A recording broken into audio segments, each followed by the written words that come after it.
σε μια διαδικασία που η τοπική κοινότητα Κλειδίου με το Σύλλογο Φίλιππος, την ποδοσφαιρική ομάδα Εθνικός Κλειδίου και η Μέση Ανάγνωσης είχαν βγάλει ένα πρόγραμμα, αν θυμάστε, πριν τις γιορτές, που ξεκινούσε από 20 Δεκεμβρίου και τελείωνε 19 Φεβρουαρίου.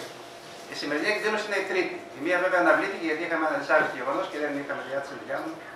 Κάναμε την πρώτη, η οποία ήταν μια συζήτηση με οδοντίατρο για την υγιεινή του στόματος. Είχε επιτυχία. Για πρώτη φορά τέτοιου είδους διαδικασίες σίγουρα δεν αναγνωρίζεται και ούτε πάει στα αυτιά καλά. Καλύτερα πάει να έχει ένα σουβλάκι, ένα μπιφτέκι, μια ρετσινούλα. Αυτά ακούγονται καλύτερα και αυτά χρειάζονται. Και αυτά χρειάζονται. Η διαδικασία με την υγιεινή του στόματος πήγε πάρα πολύ καλά. Τα παιδάκια, δεν ξέρω, είχαν μια εξοικείωση με τον γιατρό και μαζί μας που ρωτούσαν τα πάντα. Και αυτό ήταν πάρα πολύ ωραίο. Σήμερα έχω μια άλλη ιδιαίτερη διαδικασία. Αυτή η διαδικασία έχει να κάνει με την ιστορία του χωριού, την ιστορία της Καμάρας και θα πούμε και δύο λόγια για την αρχαία Ιγνατία.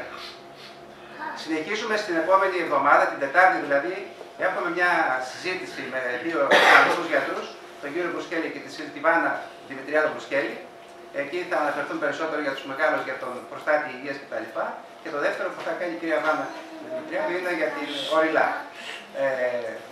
Πάμε στην επόμενη διαδικασία και έχουμε 12 Φεβρουαρίου. Εκεί έχουμε μια συζήτηση για καρδιοπάθειες, αναπνευστικά κτλ. Και εκεί είναι μια πάλι πάρα πολύ ωραία διαδικασία. Θα επιθυμούσα να βρίσκεις και να την παρακολουθήσετε. Τελευταία διαδικασία και σημαντική που ίσως δεν έχει λάβει χώρα όχι στο Δήμο μας, δεν ξέρω και στον νομό. Δεν ξέρω και στους άλλους Δήμους. Ίσως γιατί αγνοείται. Ή ίσως γιατί όταν κανείς πάρει μια εξουσία ξεχνάει τι πρέπει να κάνει. Εμείς όμως είμαστε ταγμένοι να κάνουμε κάποια πράγματα και να εφαρμόσουμε τον νόμο και να μάθουν οι πολίτες τι δικαιώματα έχουν.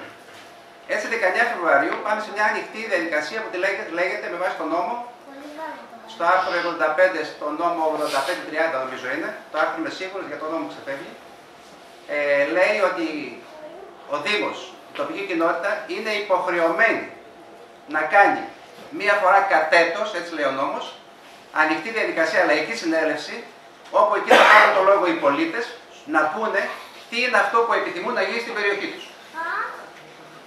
Ο Δήμος ή η τοπική κοινότητα έχει κάνει ένα πρόγραμμα το οποίο θα ανακοινώσει στους κατοίκους. Ενδεχομένως θα έχει ξεχάσει και λογικό είναι παρόλο που ερχόμαστε πολλές φορές σε επαφή με τους κατοίκους, να μην τα θυμόμαστε όλα και να μην τα καταγράφουμε όλα. Αυτή η διαδικασία λοιπόν είναι μια λαϊκή συνέλευση και μέσα από εκεί βγαίνει το πρόγραμμα του χρόνου. Άρα εκεί την ημέρα, που είμαι βέβαιος θα είναι ο Δήμαρχος, γιατί και ο Πρόεδρος του Δημοτικού Συμβουλίου, γιατί συζητήσαμε να μην έχουμε κάποιο Δημοτικό Συμβούλιο και να είναι δεσμευμένοι, εκείνη η μέρα θεωρώ ότι όλοι οι πολίτες του χωριού πρέπει να βρίσκονται εδώ. Γιατί το λέω αυτό? Σίγουρα εμείς από την κοινότητα και από το Δήμο κάνουμε λάθη. Είναι βέβαιο αυτό. Γιατί έρχονται πολλά στα αυτιά μας, πέρα από το γεγονός ότι εμείς τρέχουμε πάντα στα προβλήματα, αλλά δεν έχουμε ολοκληρώσει με σαφήνεια τι ακριβώς θέλουμε να κάνουμε κι εμείς. Παρόλο που έχουμε στο μυαλό μας να κάνουμε κάτι. Εκείνη την ημέρα λοιπόν οι πολίτες θα έρθουν να καταθέσουν την πρότασή τους μέσα στη διαδικασία που θα καταγραφεί και να είναι το πρόγραμμα εργασιών που έχουμε να κάνουμε στο έτος. Αυτό το 16 ή το 17. Το λέω αυτό γιατί ξέρετε, είναι πολύ εύκολο και στο καφενείο να κάνει μια συζήτηση και μια κριτική. Καλή είναι κριτική. Όταν είναι γόνιμη, όταν η κριτική πραγματικά έχει ουσία. Όμως το πιο ουσιαστικό είναι να τα λέμε. Και ο Δήμαρχος και εγώ ως πρόεδρος κοινότητας που είμαι κοντά σας, θέλω να ακούμε κατηδίαν τα θέματα, να μας τα λέτε. Και όταν θα μας τα λέτε, να ξέρετε ότι γινόμαστε καλύτεροι. Μπορεί να είμαστε καλοί, να λέτε ότι είμαστε καλοί. Εμείς δεν θέλουμε να είμαστε πολύ καλοί. Καλύτερα θα γίνονται στο κοντά μας. Άρα λοιπόν για να κλείσουμε και το θέμα των διαδικασιών, 19 Φεβρουαρίου. Λέγαμε να την κάνουμε διαδικασία στο σχολείο, μάλλον εκεί θα την κάνουμε γιατί θα έχουμε προσέλευση.